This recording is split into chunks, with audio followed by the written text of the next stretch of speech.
Viewers, आज की video में हम आपको अल्लामा इकबाल के सबसे बड़े बेटे आफ्ताब इकबाल के बारे में बताएंगे कि आफ्ताब इकबाल की अपनी वालिद हकीमुल उम्मत अल्लामा इकबाल से क्यों नहीं बनती थी। जिंदगी भर दोनों के माबेन क्या झगड़ा चलता रहा।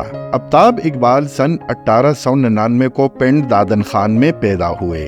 उनकी मां अल्लामा इकबाल की पहली बीवी करीम बीवी थी, जिससे अल्लामा इकबाल की शादी 1893 में हुई थी। करीम बीबी अल्लामा इकबाल के इंतकाल के 8 साल बाद 1946 में गुजरात में फौत हुई और वहीं पे दफन है। करीम बीबी के वतन से अल्लामा इकबाल को एक बेटी मेराज बेगम भी हुई, जो कि 19 साल की उम्र में इंतकाल कर गई। आफ्ताब इकबाल ने बचपन का बहुत अरसा अपने नाना के घर गुजरात में गुजारा। फिर वो अपने दादा नूर मोहम्मद के पास रहने लगे। नूर मोहम्मद ने ही उनका नाम आफ्ताब इकबाल रखा था। 1916 में आपने मैट्रिक का इम्तिहान पास किया। 1921 में आपने एमए फलसफा की डिग्री हासिल की। आपके मामू कैप्टन गुलाम मोहम्मद और नाना डॉक्टर अता मोहम्मद ने उनको आला तालीम के लिए इंग्लिस्तान रवाना किया। आप कुछ अरसा इंग्लिस्तान में पढ़ाते भी रहे। इसी दौरान आपने लिंकन एंड से बारेट लॉ की डिग्री हासिल की, लेकिन माली मुश्किलात की वजह से वकालत शुरू ना कर सके। करीम बीबी से अल्लामा इकबाल की शादी उनके मर्जी के खिलाफ हुई थी। चूंकि शादी के वक्त अल्लामा इकबाल की उम्र 16 बरस थी, इसलिए अल्लामा इकबाल अपने वालिदैन और बड़े भाई के सामने इनकार ना कर सके।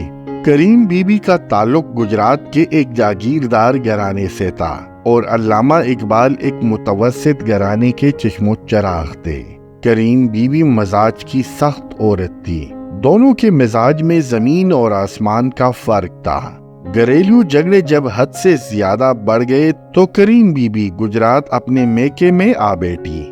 अल्लामा इकबाल करीम बीबी को तलाक देना चाहते थे, जिसका जिक्र उन्होंने अतिया फैजी के नाम एक खत में किया है। मेके जाने के बाद अल्लामा इकबाल करीम बीबी को माहवार बुनियादों पर खर्च बेचते रहे।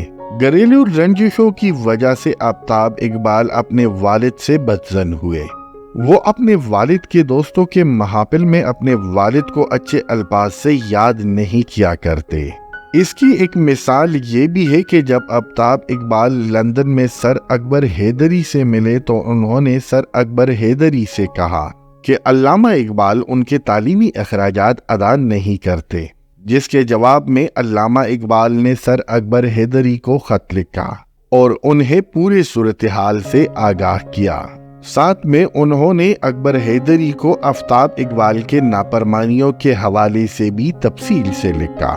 तमाम नाफरमानियों के बावजूद अल्लामा इकबाल ने सर अकबर हैदरी को लिखा कि वो आफ्ताब इकबाल के लिए जामे उस्मानिया में कोई मुलाजिमत तलाश करें। आफ्ताब इकबाल की जिंदगी भर अपने वालिद से नहीं बन पाई।